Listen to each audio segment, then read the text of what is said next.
Chapter 37 Backyard Pet Transportation.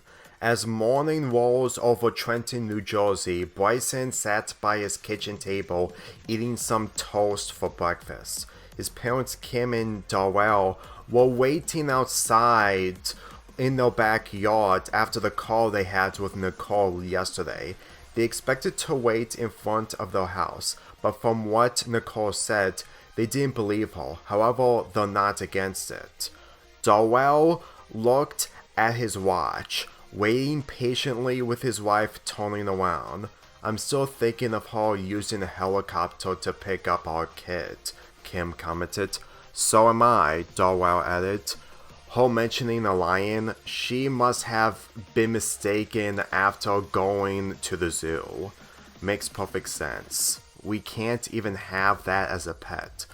What's she gonna do? Come out in our backyard on top of a lion? Then a porter appears, further away in front of them. Nicole, Connie, and Lion jumped out as they landed in the backyard, with the porter disappearing. Nicole saw the faces of her brother and sister-in-law. She looked around only for Connie to place her hand on her shoulder. "It's fine," she responded while getting off of Lion. Nicole took her word as she also got off of Lion. "A lion is in our..." "Shh," Nicole hushed Kim. "I know it's crazy, but please keep it down or your neighbors will hear you." When she turned back to Lion, he remained still as he laid on the ground. "We'll talk about this later." "Who's she?" Darrell pointed at Connie. "Is she his owner?" "Co-owner for your information," Connie replied. "Is Bryson inside?" Nicole asked. "Yes," Darrell answered. "He's almost done eating breakfast." Kim still stared at Lion, unable to look away, especially the moment he appeared. He just appealed from, "Calm down, Kim. Just calm down," Nicole replied. "Let's go inside." Inside the kitchen, Bryson put his dish in the dishwasher as his parents headed inside. "Bryson," Darrell spoke, getting his son's attention. "Your cousin's mom's here to pick you up without her car." When Bryson catched on, he witnessed Connie by Nicole's side. "Hi," Connie waved. "It's really nice to meet you like this." "You came from the backyard?" Bryson wondered. "Not the front yard?" "Yes, we did," Nicole answered. "This may be short notice, but this is the fastest way to get to your cousin's house." "You have to see it to believe it," Kim added. "And be part of it, which is the fun part," Connie smiled. "I don't find it fun. I'm just trying to cheer him up. I don't even know you."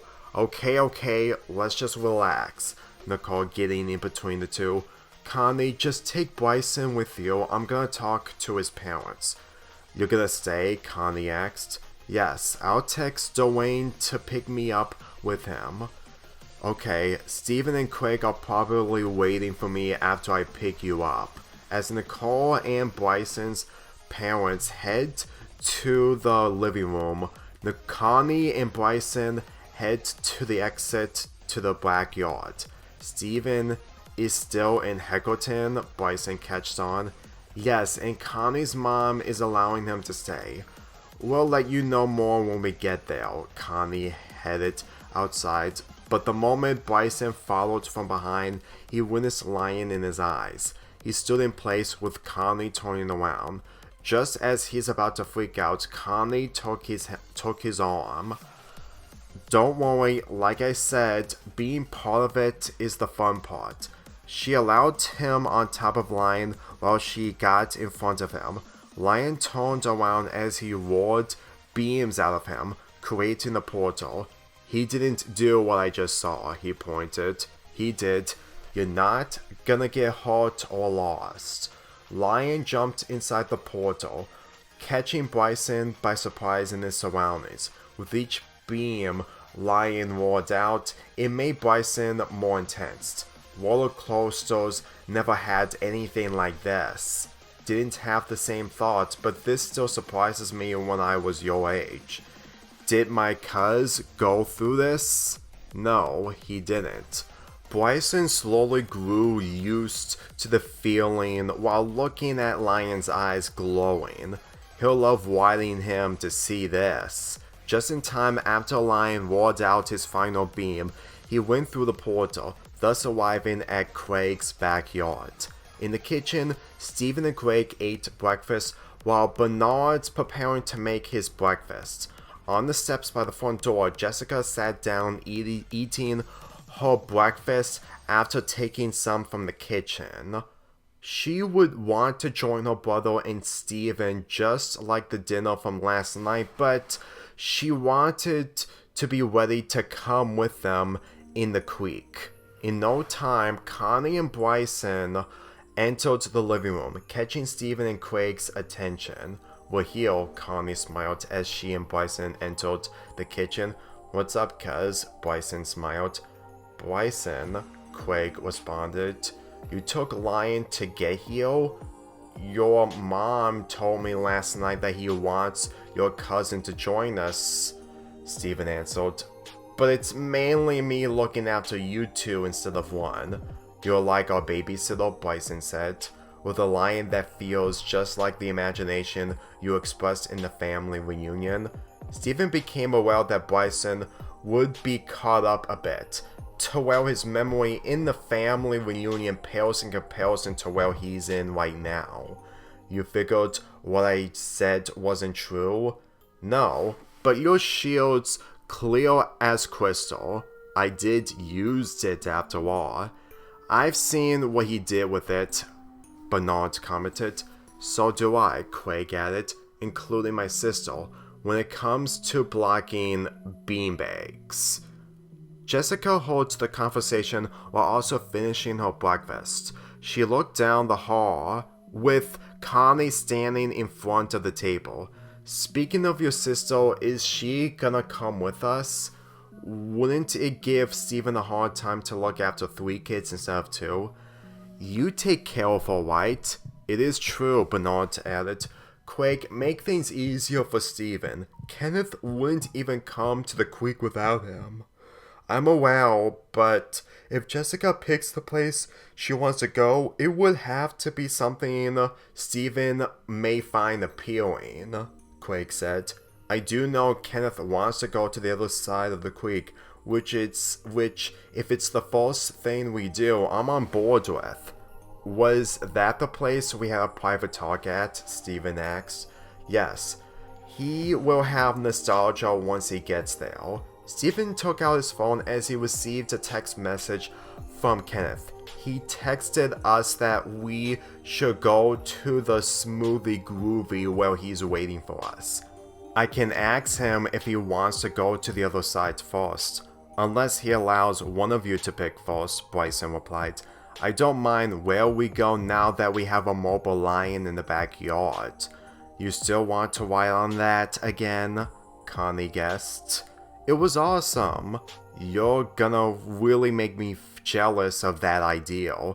Craig clenched his teeth. "You'll get your chance, cuz," he patted on his back. "You can go anywhere you want in a matter of seconds. If you're dreaming where you go, you wouldn't need Lion, and if you believe me, you need pink powers to make that happen." Stephen then looked at Craig's cousin to catch one of Craig's words. "Unless you witnessed a phoenix that never came." "That you made up, didn't you?" Bryson raised an eyebrow while still smiling. "We can keep this up if you want to." "Okay," Connie giggled. "Let's save the adrenaline in the creek. We have all day today, so are we all ready?"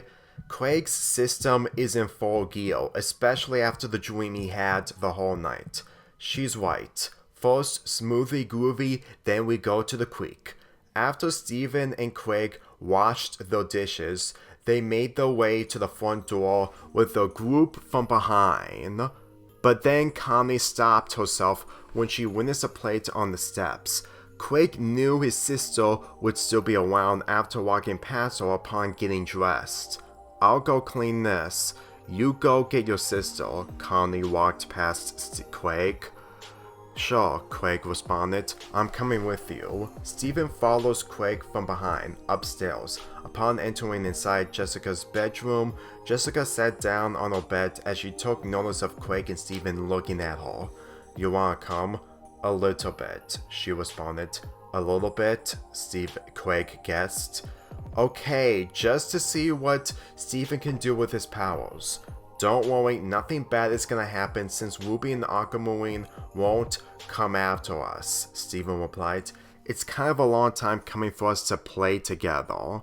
Aside from the family reunion, this is like starting over in a happy way. Jessica didn't respond as she picked up Small Uncle, walked past Stephen and Craig. She's thankful she's gonna be away from her mother, but once she gets back, she can't escape the house throughout the whole day tomorrow, just like her brother Craig. Is that a yes? Stephen called. Yes, Jessica responded. All you have to do is say yes, Craig added. I know. As Stephen and Craig made it back downstairs, they headed out the door while Connie followed from behind. You sure Lion won't come with us? Bryson wondered. We would, but Kenneth may not be a fan of lions. Just saying, Stephen responded.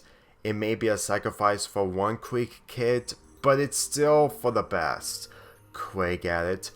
I'm really sorry, Vanessa. I'm still surprised we got into his. Jessica then notices Bryson looking at her with curiosity. Just tell him the truth. Maine, which leads to a pink ward. Man, Bryson turned to Stephen. There's always non-stop surprises here and there. Stephen and Connie did remember that Stephen's only capable of jumping inside Lion to where they were out of the focus zone now that Craig, his sister, Vanessa, and Cheese Sticks are able to jump in without powers. But at the same time, Craig's the only one who has pink visions thanks to Stephen. Has anything happened with Craig since I left? Connie asked. Yes, and about him dreaming where he goes. He leaned to Connie's ear. He wasn't exaggerating.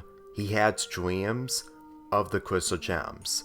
Connie had no words to describe the newer visions Craig has been getting. In fact, she wouldn't believe the type of dreams he's been having with the gems, including his last dream. His dreams must be connecting, and possible future events that could happen, as in me taking him to Beach City. This could be really great or really serious.